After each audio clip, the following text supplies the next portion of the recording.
Hello, everybody in the room and online. It's my great pleasure to introduce you Shane Cloude today.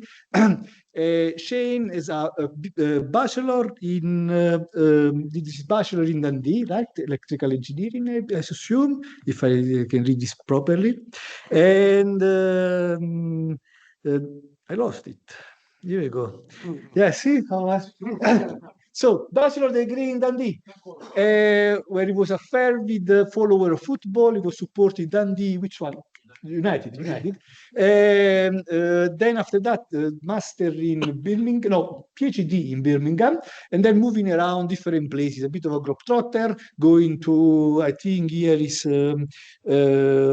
Dundee again, York, Nantes in France, Adelaide in Australia, several places. And then for the past 20, almost the past 20 years, been the science director and founder of AEL Consultants, working on remote sensing, as you will see soon. Recently retired, so decided to stop doing his job for money and start doing for fun. And I said, I'm really glad that Shane could come today to give this talk. And I met first Shane in 2007 during my PhD. He was my external advisor, external supervisor, and we had a lot of help to steer my my thesis. And for me, he's my scientific father, or my say father of the things that I'm doing. We had a lot of so. Like as a fatherly figure, we had a lot of discussion, arguments, and at the end maybe you can feel a bit bruised, but you're much better. That's like you're talking to your parents, and you get much grown after that. So without further ado, I will leave now the table to Shane, the microphone to Shane, for talking about this shadow decomposition of cryosphere. Thanks. Thank you. Thanks, Armando, and thanks everybody for coming along today. It's a great pleasure to be here. And today, yes, I'm going to talk about these weird things which I'm calling shadow decompositions, and I'll tell you what they are in the course of this this short talk. Particularly the cryosphere. They can be applied to other applications, but I'm going to talk about frozen lumps of ice today, with a view not just for terrestrial studies, but for sending radar or satellites out to the other outer planets and their moons in particular. So I'm going to try and motivate all that.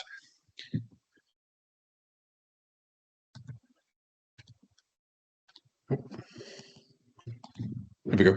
So this is the overview. I'm going to try and motivate why we're interested in using more channels in a radar than just one, than just backscatter in a single channel. And that's what I'm going to use some space data to show you that. And to remind you that the Sentinels, which are a set of radar satellites going around the Earth, which provide lots of data rich in space and time coverage, they do interferometry, but they also do polarimetry. And it's in polarization channels, multiple polarization channels, that we're going to do these decompositions.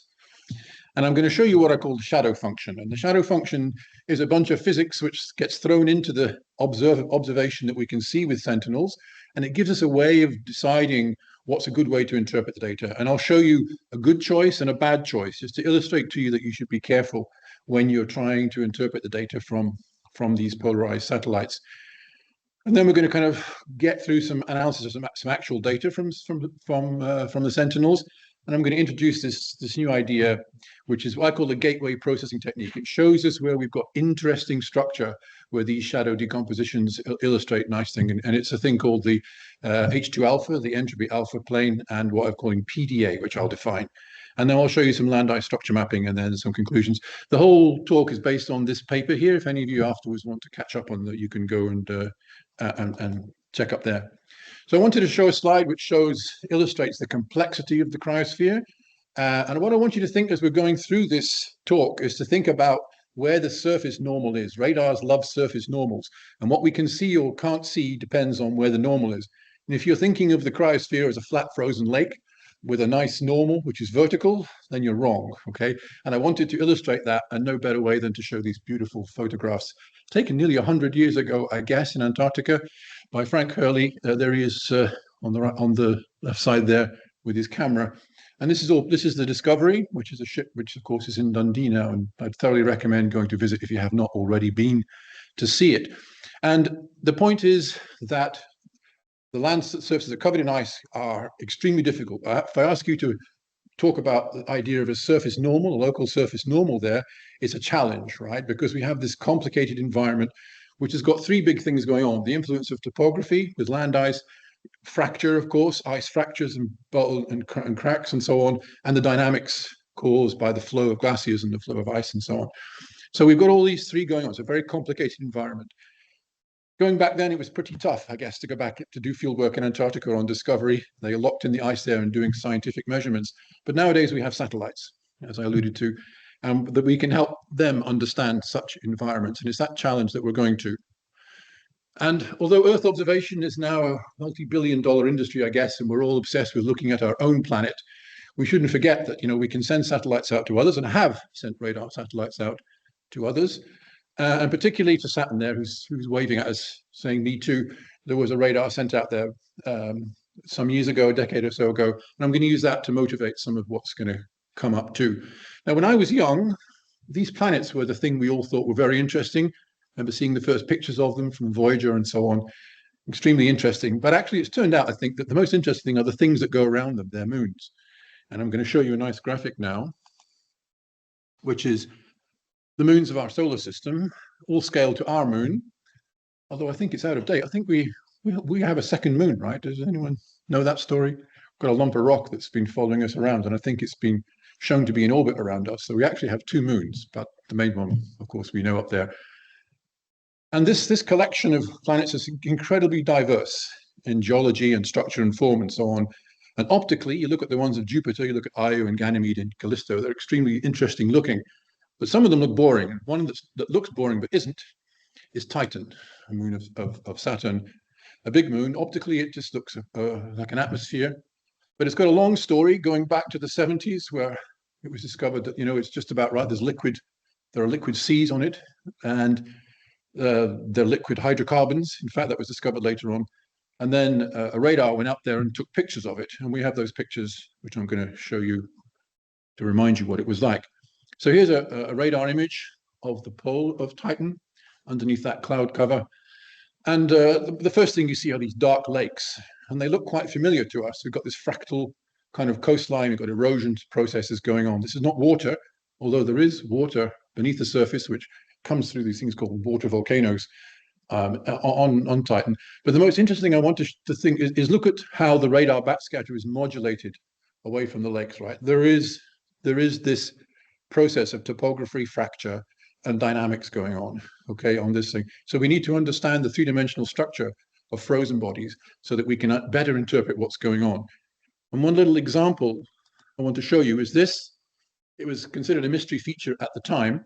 Because the radar was in orbit around, they were able to take multi-temporal images. And this little peninsula here got brighter with time and then went dim again. And there was a lot of discussion online about what's going on here. And the problem is we only have backscatter. We don't really know. Because all we're seeing is the brightness going up and down. It's a single channel. And so it's a challenge to try and use radar to better understand the physics of what's going on here, the structural processes that are going on, so that when we send future probes out, we can improve on our understanding of what's going on. Just to remind you that Titan is quite active in our forthcoming calendar. Dragonfly, I think, is definitely going, although who knows definitely with anything with NASA these days, but I think it's going to arrive in 2034. It's a little like helicopter thing that's going to go down through the atmosphere. And I think the Oceanus, which is, as its name suggests, is going to go actually below the surface, it is in proposal, but I don't. But Titan certainly is in the news, and it's certainly in our field of view, and it's certainly worth us kind of considering it. So let's go back down to Earth and just remind you that the Sentinels, of course, are a wide range of different satellites which cover all kinds of wavelengths and things. But the Sentinel-1s is what we're going to talk about today. Our radars, and you can see already the timescale this is out. There were two up, A and B. B failed, but now we have C. So we also have kind of A and C flying up there. So we have two of them in a constellation. And it's those that I'm going to talk about today. Now, the good thing about them is they're everywhere. They're ubiquitous in time and space, which is great. And the data is all free. The most important application of is interferometry, and they've got this IW mode, which is interferometric wide swath mode, about 20 meters resolution, big swaths. But the point is the red column at the end there, they measure both components of the polarization. They transmit a horizontal or a vertical, usually a vertical, but they have the radar equivalent of a beam splitter in the receiver, and they split the signal into two, into H and V, and the key thing is they measure the phase between it. So they're actually measuring the complete polarization ellipse that's coming back.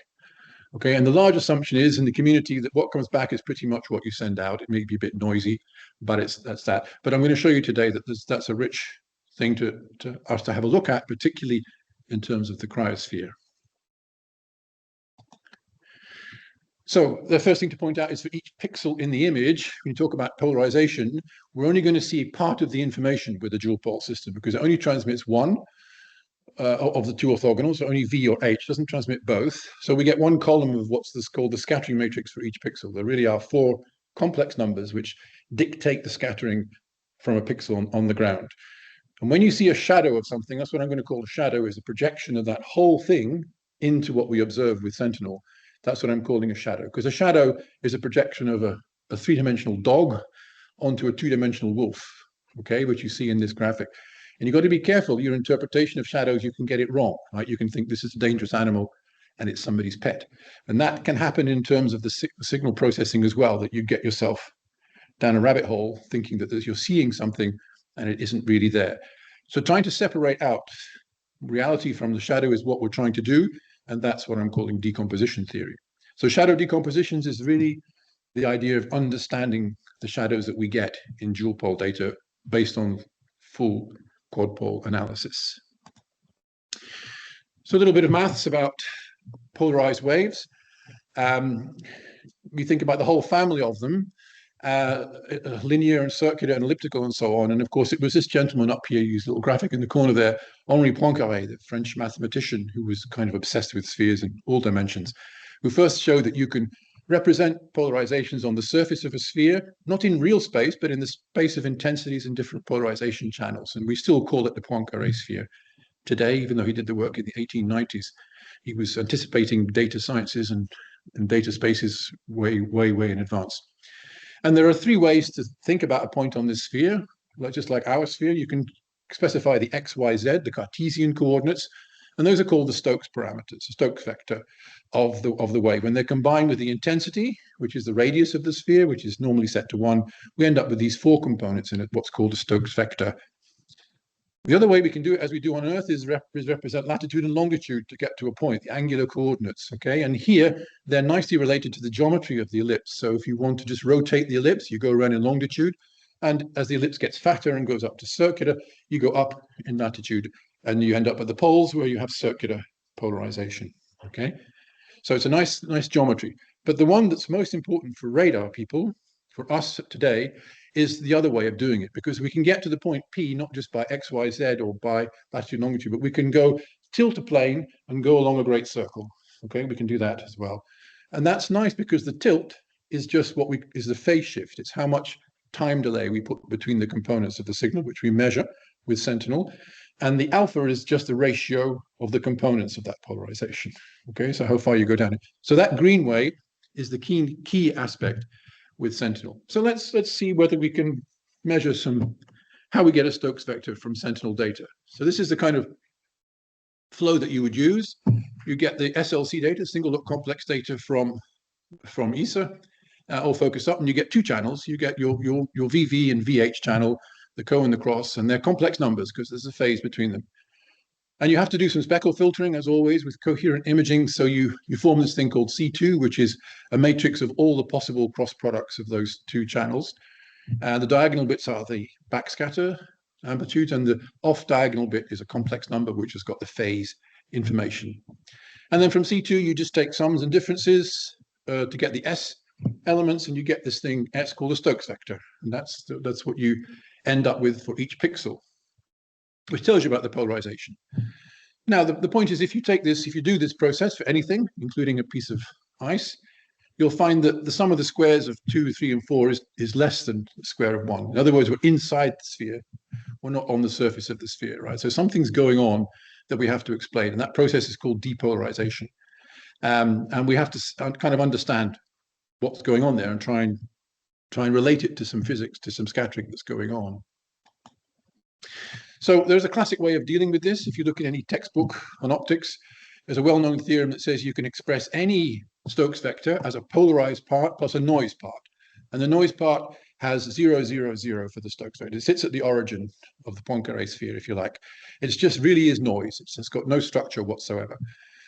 And people like that. And as a way of finding the polarized part, which we're going to use later on, you can either set the determinant of C2 to be equal to 0, or you can use this strange inner product. You take the transpose of the Stokes vector, but you don't gonna do a standard inner product into SP itself. You multiply it by this G matrix, which is a metric of this space with the 1 and minus 1s, and that's got to be equal to 0.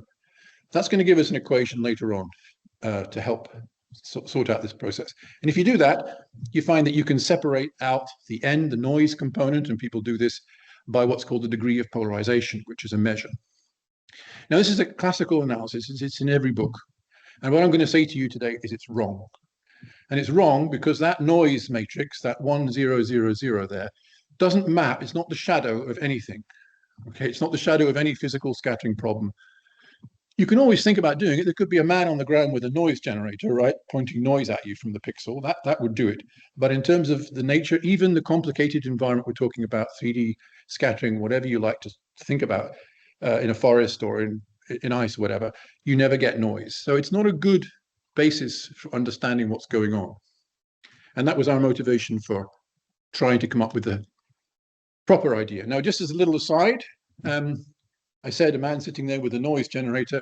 You do get noise, of course, from space, a noise in the signal. And we did develop a good way of getting rid of noise. If you do use radar data, especially polarimetric, then I would refer you to this paper, and there's some free software there for you to download and get rid of noise. But it's not part of the process of understanding what's going on. It's just the thermal noise that's in the system. So the conclusion so far is that the classical polarized plus noise decomposition doesn't seem appropriate because the noise is not the shadow of anything useful. So what do? Well, there's two approaches. The first thing we try and understand how physical models for scattering, for surfaces and volumes and so on, how they fit into the Stokes vector, so we can see a little bit more clearly what's going on. And the second idea is to find a kind of average polarized wave plus a measure of its variance to see what kind of averages are going on. We're going to do both a little bit, but let's do the first one for Sentinel. So this is the definition of the shadow function. The basic idea is, remember, we start with a scattering matrix for each pixel. We can then vectorize it. We take the sums and differences to get this thing called KP. And that's got another alpha in it. And this alpha subscript S, I'm sorry to use so many alphas, but this one is different to the previous alpha of the Poincare sphere. This is to do with scattering, what's going on in the scattering mechanism in polarimetry. And we have to have a second one. The beta is another ratio because we've got a ratio between those other two channels, the HV and the HH minus VV. So we just expand the dimension of this process. And that's if you have full polarimetry. Even then, we don't just use S because we have to do speckle filtering and the multi-looking like we did with C2. And we end up with this thing called T3, which is an average over all possible cross products between the elements of this vector. And that's intimately related to the Muller matrix, for those of you who perhaps know the Muller matrix from optics. And what we've got to do is find the function f, this function, which relates the elements of T3, because they are based on scattering fit models, to what we observe with the dual pole S. And that's what I'm calling the shadow, okay? And this shadow has not really been explicitly determined before, so we try to develop it. So here it is. This is the shadow. If you do it for a very general T matrix, you get a real mess. It's a very complicated shadow. So we make a subset, and these subset are things which have what's called reflection symmetry. Now, I've shown a little graphic here of a butterfly. Reflection symmetry means something like the surface normal is there somewhere, and there's a symmetry about that axis. So whatever happens on one side is mirrored on the other side, okay?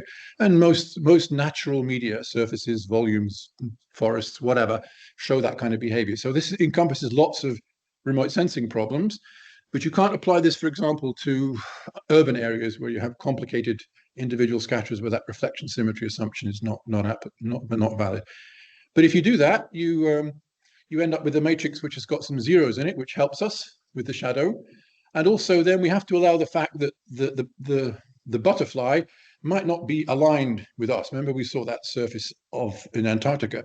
The surface normal might be tilted around locally, right? You think about a glacier's surface is going to have variations of normal. So this thing is going to be tilted around.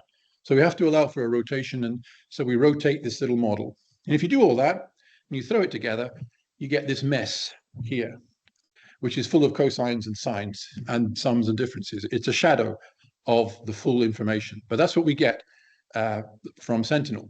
The good news is there are no zeros in there, right? That is potentially full. We can have a full Stokes factor, which means that we can get any polarization back from Sentinel in principle, right? We can get circular back on the poles. We can get anyone just by the combinations of those things. So we're going to have a look at some examples of different models that have that. Let's talk about surface scattering. You know, in radar imagery, if you have forward scatter, it gets dark. It needs to be rough in order to get backscatter. And a common model is Bragg scattering that comes back to you. And the boundary conditions give us a nice, simple T3 matrix, which is the full polarimetry. And if you put that into the shadow function, you get this thing. We get a 0 in the 4. There's no phase information for surface scattering. But we do get this 3 Stokes parameters. But the third one is only non-zero when theta is non-zero. Okay, in other words, when that surface normal is tilted. Okay, so we only see it when we get tilt and randomness in our scenario. But then we get 3 elements for surface scattering. The next shadow is volume scattering. So imagine we have a box of particles which we shake up into random positions, and they're just all oriented in different ways. And this could be, you know, some kind of extremely homogeneous kind of structure that doesn't have any structure, any formal kind of alignment of particles and so on. And this has a diagonal T3 matrix, which has got a single free parameter, which is F subscript P here, which depends on the particle shape. But the most common shape to consider in radar is dipoles. And then it has this well-known half, quarter structure. And if we throw that into the shadow function, we get the lower expression there, which tells us what we're getting is not noise, but we're getting a partially polarized signal. And for dipoles in particular, we get a degree of polarization of 0.5. So this is saying you can't get noise, there's no noise, but scattering will give you a loss. It'll explain why your point is inside the sphere, not on the sphere. And that matches up with some quadpole work, which is called Freeman and Yamaguchi decompositions. It's the same model, but thrown into this idea. Now, notice, for example, you might say, well, if I put FP equals 1, is that not noise? Because then T3 is 1, 1, 1. But even that's not noise. It has a degree of polarization of a third, of 0.33. So as I said to you in my introduction, it's damn hard to make noise from scattering. You can't think of any multiple scattering scenario, any model at all, which gives you noise. So you shouldn't use noise as your reference. And we're going to use this 0.51 today as our reference. So the final thing is we don't have any phase yet. And this is a very important one that we're going to come to. And I'm going to give you an idea which is called a tilted Pauli phase. So what this is just a crystal. Imagine I've shown you a graphic here of some crystal material where all the particles are aligned. It's a nice pure crystal. And all we're doing is tilting it around, okay? We're making its surface normal move around in space. And if you do that, what you get is this rotation of a phase shift. It's transparent, so there's ones everywhere, but there's a phase shift e to the I phi, okay? And that phase shift is due to the fact that this crystal is birefringent. It's got different velocities for different polarizations, right? The V and the H travel differently. And this is very pertinent to rice. It is rice and ice. Sorry, rice and ice. But in some crops you get it as well, but particularly for ice. And this gives a full Stokes factor. Now we're getting phase, okay? So we can actually see phase information. But again, notice that the last Stokes parameter is only non-zero when theta is non-zero. Okay, so it only works when this is tilted away from our reference vertical, okay? So we only see tilts in this. But the good news is these models show that we can get the idea of a decomposition of the Stokes vector into scattering models, into things which actually we can relate to, you know, some underlying model. And that this is a two-component one, rather like the single one plus noise. But here we're going to use a volume scatterer, which has got a degree of polarization of 0.5. and a polarized part. And the polarized part is coming from some kind of coherent structure. In the vegetation case, it's from the surface often, and the random part comes from the top, which is what the graphic shows. But the same applies to any combination of random and polarized material together. Now, the question is, can you solve this for all of those parameters from the data? And the answer is yes, you can. And you use that trick that I showed you before to find that the polarized part must satisfy this equation with G. Remember, G was that metric with 1 minus 1 minus 1 minus 1. And that polarized part must be equal to 0. That's an equation. And that equation is a quadratic. And you can find the root. There's only one root which is physically meaningful. And so you find that root and you can solve this equation to find MV and MS. So you can separate them out from the data itself, even though in the total data they're merged together. So let me show you some examples. I hope the graphics here on the screen show you. This is Sentinel-1 data. This is a glacier in Svalbard, and it's middle of winter and Christmas Eve, I think. Yeah, 24th of December, 2018. And I don't know if you can see, this is the HV channel, the cross-polarization channel, which is normally associated with the random structures in the scene. I don't know if you can see those bright features at the top of the image. Perhaps if I just... what I'm going to do is now is calculate the random scattering from this thing. And if I go random scattering... Is that better? Can you see the differences there? Remember, we saw those bright structures, the bright structures on Titan. And we're seeing these similar structures here. We're getting large coherent blocks of signal from bits of ice, large bits of ice on these glaciers, which you can see by this decomposition. So it helps us understand where the backscatter is coming from. In the HV channel, it's not all noise. There's some structure there from something that looks like a crystal, if you like, inside the glacier. So what other information can we tell? Well, we can also pick up the phase of this that's going on. In other words, what is the phase difference? What is the polarization coming back from those crystals? Is it linear as we transmit, or is it non-linear? Is it circular? And to do that, we of course just go back to the C matrix, and we can look at this complex number C12, which is our off-diagonal complex number, which is related to the Stokes parameters 3 and 4, the real and imaginary part. But there's a key point here, is we don't want to just do that and see the image. Remember, the transmit point is sitting on the equator. It's vertical polarization. And if what's coming back is close to that, delta, the phase, the tilt of this plane, is going to be noisy. Right? It'll just could be anything around that point V. We want to try and find points that are far away and far enough along that great circle to be out so that delta's got a nice defined value.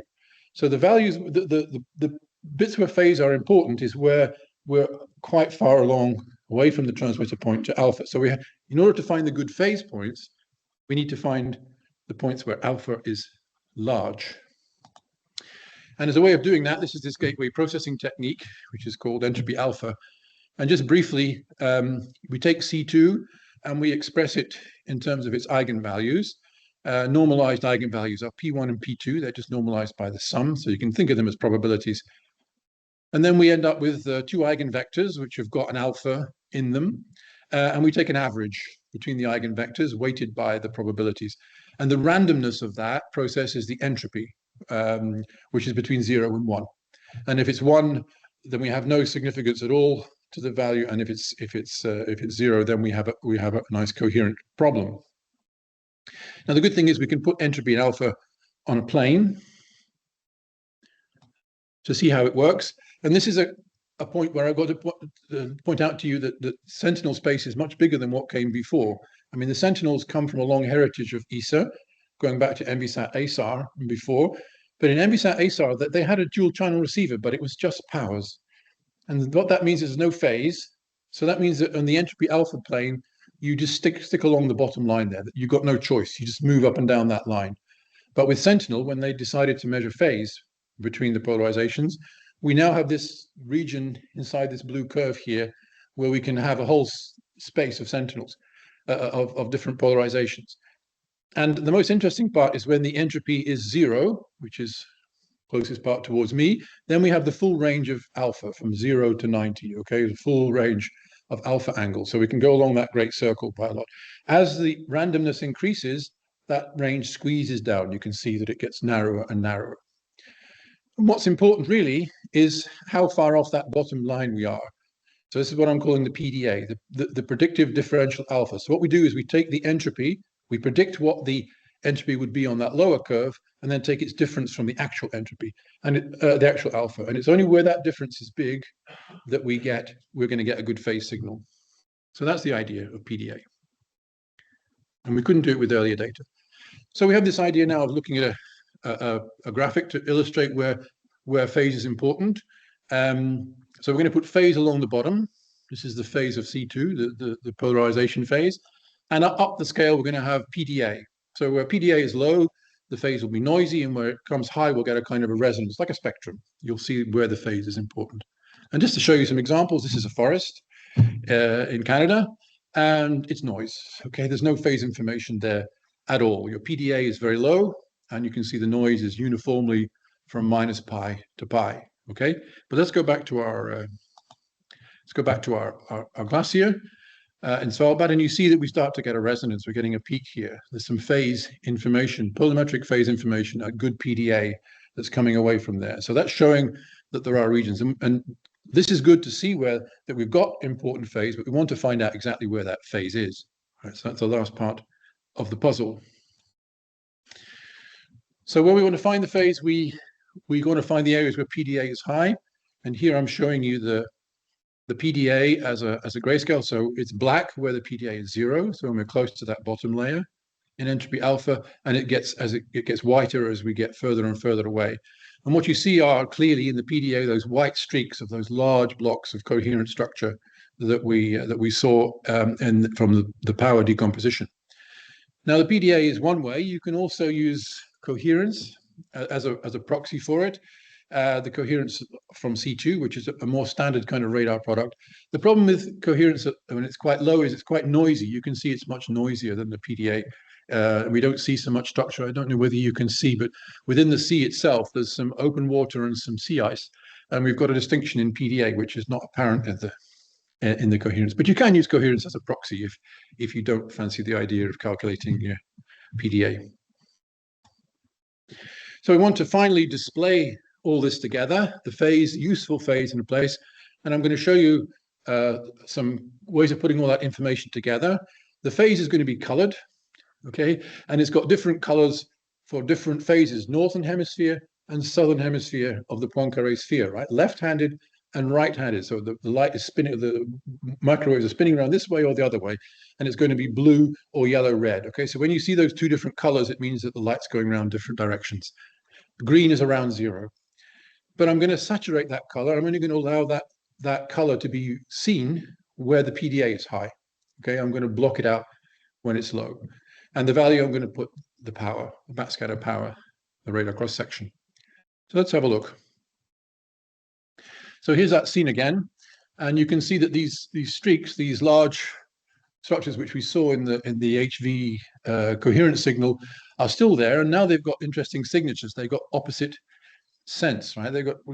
I've shown here actually a couple of pixels. These are pixel samples of the actual polarizations that are coming back from Sentinel from those heights, and you can see that they are opposite sense. One's blue and one's kind of yellow on the streaks, and these are tilted crystals, but they're tilted in different directions. So if you think the surface normal of one is this direction, then the surface normal of the other is over here. So what we're seeing is the effect of topography on coherent blocks of ice in the glaciers. Remember, we're transmitting V, all right? We're not transmitting circular. So it's quite strange that we're getting this transformation coming back with such a coherent form.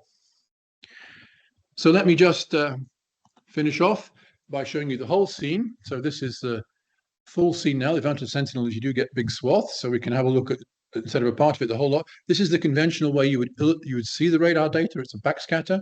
You can certainly see the presence of the glaciers. You don't see a lot of detail. Let me just show you where that phase is important. And here's the phase, okay, which again particularly around the boundary of the glacier, where the glacier hits the land, you can see that we've got very high coherence and we've got lots of color polarization modulations going on there. And this is rather akin, I don't know if there's any geologists around, but when geologists take rocks, they slice them and they look pretty boring in ordinary light, but you put them in a polarized microscope and suddenly you can see all the colors of all the different minerals coming out. And it's a similar kind of thing here, that we've suddenly got all this information popping out. Now, around the edge, we've got that, but also in the body of the glacier, you can see we've got more random scattering, but we've still got these big features, these big blocks of ice, which are acting like big crystal phase shifters to the radar signal, and we can use that to interpret what, the effect of what's happening underneath the ice in terms of its the topography and so on. And again, I started with a picture that said art meets science, and I guess this is a kind of, you can almost put this on your wall, right? It's a piece of art, maybe, to do that. So you can try this for yourself.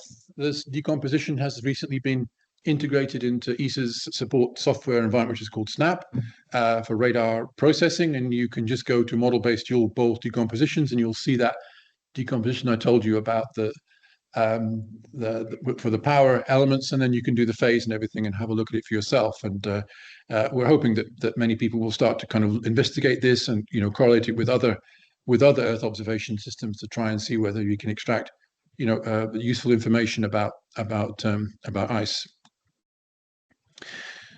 So I'm trying to make some conclusions from all of this. I think I've made the point that the single backscatter, is kind of limited. It's frustrating in many ways. It goes up and down, but we don't really know why. We need multiple channels, and polarization is a good physical choice because we can relate what we see to the physics of scattering of what's going on, and so that's always a good option. But we only see a shadow, and you've got to be careful. Some shadows are better than others. I've tried to show you that. And in the ice application case, I think I've shown you two ways. We get better interpretation of backscatter. We can see where the contributions are coming from, but we can also add information in a consistent way from the phase shifts. Now you can step out of the shadows. You can have radars that do, just to remind people, perhaps you don't know, that you do get radars that measure the full S matrix, pulsar systems, and there are some papers that have been published on ice analysis using full pole radar, and there you don't have to worry about the shadow. You see the full function, if you like, and I'd refer you to these papers if you want to find out more about what they're doing. But the fact is that dual pole systems are prevalent. They're quite common now in systems, and all the future systems that are going up are going to have dual pole as a kind of default. And if we do send radars to moons out there somewhere, I suspect they will also be dual pole and not quad pole. So these kind of studies, I think, and understanding the nature of that shadow, I think is quite important. So thank you very much, and I'll take any questions now.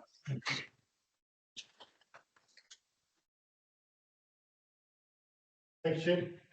So yeah, I'll open up to questions for anyone in the room or on Teams. You can raise your hand on Teams or put something in the chat, and I'll come to you. So any questions in the room first? Yeah, I guess two questions. One is, so what's preventing us from having more full polarimetric sensors? Yeah, it's a good question. What's preventing us? There are some technical issues with having full polarization. You have to transmit an orthogonal interleaved pulse train. So you transmit 1V, 1H, 1V, 1H, 1V8, and that interrupts your pulse timing.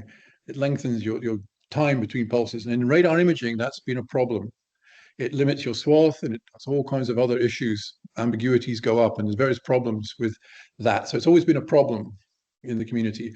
We are on the cusp now of seeing a development of new radar technologies, digital beamforming, which we actually, we don't have a staring antenna which we pulse. We have a kind of sweeping antenna which keeps up with the pulse. We launch a pulse and we sweep the antenna electronically with it.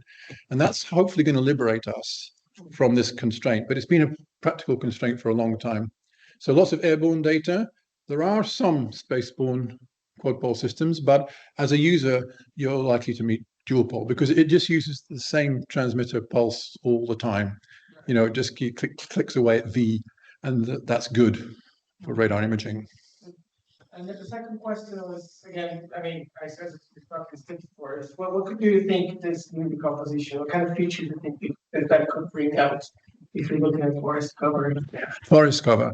Yeah, forest cover at C-band, at Sentinel here, probably nothing. I think I actually showed a, yeah, I wouldn't suggest, I think for C-band, you just get for forest, you just get a ratio. But much more interesting is L-band, which is a longer wavelength. And we're on now about to have a launch of NISAR system, which is an L-band system. And there, it could be much more interesting to do it because L-band gives a much more interesting signature from forests than C-band. C-band tends to be dominated by the top canopy, which is kind of random.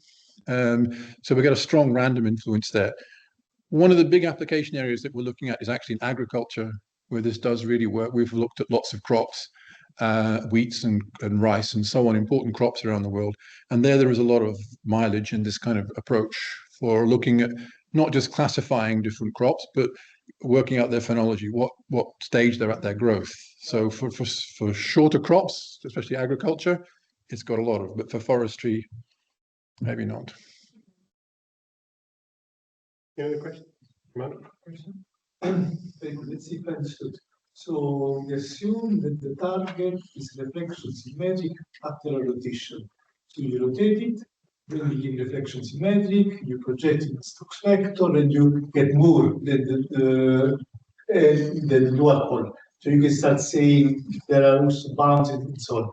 Is that correct? That's right. It has to be reflection symmetric, but also there has to be this tilt.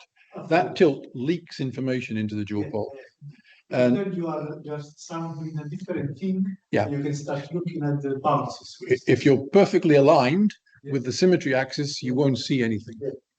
You're kind of blind. So the question that comes. So you need to assume that you don't have any targets like helix that produce an elliptical or circular wave just on itself, don't be differentiated. Right? You need to rely on something. We need to exclude helices from the games, right? They do not fit the model. Yeah, I don't know there's too many helices in nature that scatter, but as a mathematical, as a question, yeah, I mean, a helix can be mapped into this. You could find the shadow of a helix, and it would still be there. But would you be able to rotate that? No, it would be rotation invariant, but it would have a signature in because it would give a phase, right? It would give an S4 element. It would be something like 1001. It would just give an S4 element because it would give circular whatever you put in. That's the thing about a helix, right? It gives back circular whatever. It was assuming that they exist. Yeah, they don't exist. No, but that's imagine. I mean, you could make one, of course. You could, physically make a helix and put it in the pixel. It's but that noise generator. Some joke to actually when you try to look at the calculation. Yeah. If you want to disturb my algorithm, yeah, it's a bit extreme, but no, but it's okay. No, it's good. It's good. Yeah. Another question, follow up. Did you try to compare this, so what you find in terms of alpha and PTA with the quadpole alpha? So I mean, quadpole and C alpha, quadpole alpha will say this, dual pole will say this. Okay. No, it's important to realize that the alphas are different. We use the same symbol. There's not a relationship. This alpha that we see here is on the Poincare sphere. It's got to do with a movement along a great circle on the sphere. So it's a wave. Okay, it's just a wave. The alpha you asked me about, alpha, which I use here as well, alpha subscript S, which in our community we use the same symbol, is to do with scattering mechanisms, which you don't really see here. So you can't get alpha S from alpha. No, alpha S is in the shadow. It's in the shadow function, but it's not. You can't actually get it. No. No, that's right. So you can't tell the difference, for example, between a trihedral and a dihedral, right? Because one's got alpha S of 0, and the other one's got 90, but they're the same alpha here. So you can't see them.